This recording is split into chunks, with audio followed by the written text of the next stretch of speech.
Bonjour Olivier, Bonjour Cédric. ravi de t'accueillir au micro de Patrimoine 24. Olivier, directeur du développement de Célentia Patrimoine. Exact. Je te propose qu'on parle aujourd'hui distribution et outils qu'on retrouve à l'intérieur des contrats d'assurance vie. On a eu pas mal d'observations un peu particulières ces dernières années. L'année dernière, certains ont parlé d'une situation hors norme de la place prise par les produits structurés. Certains veulent même les limiter. Qu'en est-il chez vous? Alors, le mot hors norme que tu utilises, Cédric, peut être, je pense, approprié. Après, mettons peut-être des pourcentages sur ce mot hors norme. Et je pense que tous les assureurs ont à peu près le même niveau de collecte sur les produits structurés. Chez Selentia, donc on ne déroge pas à la règle. Le pourcentage des produits structurés sur la collecte en unité de compte totale est de l'ordre de 40%. Selon les variables saisonnières, 35, 40, etc. Donc effectivement, je ne sais pas si c'est hors norme, en tout cas c'est très significatif Largement plus qu'avant, en tout cas. et largement plus qu'avant.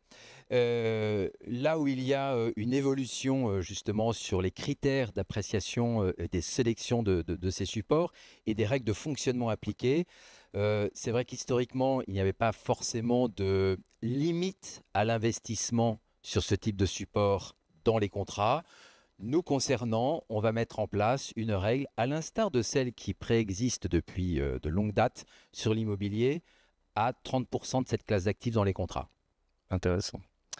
Dans la même veine, ou en tout cas dans un esprit à peu près équivalent, on voit de plus en plus de places prises par la gestion passive, notamment on le voit surtout sur la partie luxembourgeoise, un peu moins sur la partie Un peu française. moins, oui.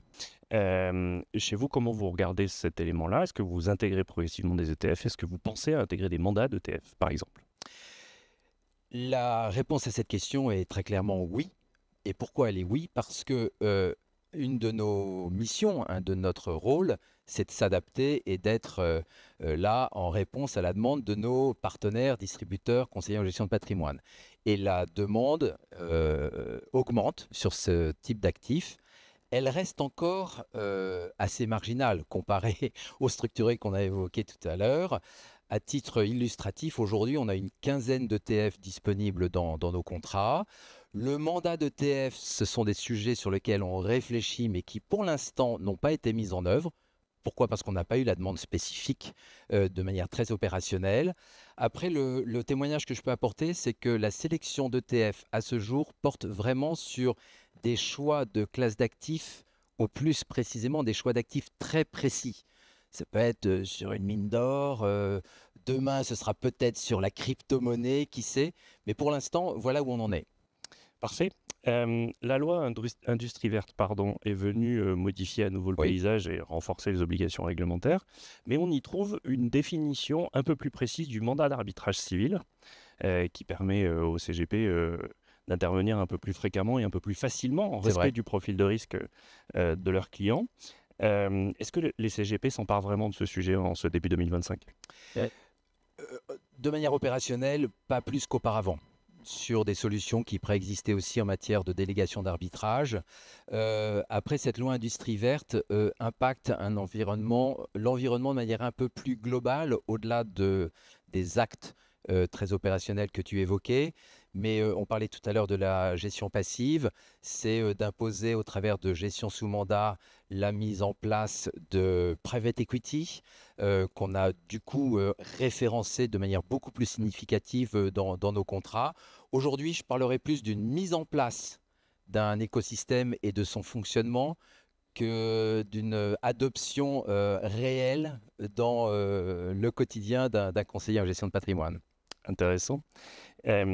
Dernier point sur ce sujet marché, et là je fais aussi appel à ton expérience et ta maîtrise de ce marché-là.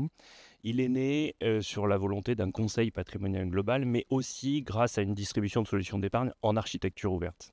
Avec toutes ces évolutions-là, certains craignent une disparition ou une diminution de la logique d'architecture ouverte. Quelle est ta vision? C'est une question vraiment intéressante. Je pense que le principe de l'architecture ouverte restera quelque chose d'important. Après, je parlerai plutôt d'une architecture ouverte, certains disent pilotée, orientée pour répondre à certains critères.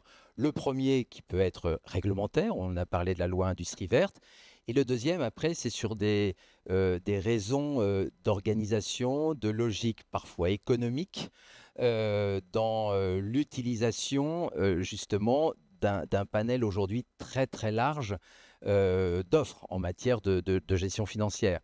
Après, ce que je peux observer, c'est que historiquement, on avait pas mal de blockbusters avec des fonds assez généralistes. Ce que je commence à voir aujourd'hui sur le marché, c'est peut-être une concentration sur des expertises très précises. Peut-être à l'instar de ce que j'évoquais sur les ETF qu'on va chercher pour un savoir-faire très précis. C'est plus en ce sens où je vois une évolution se faire. Après, on verra dans la pratique.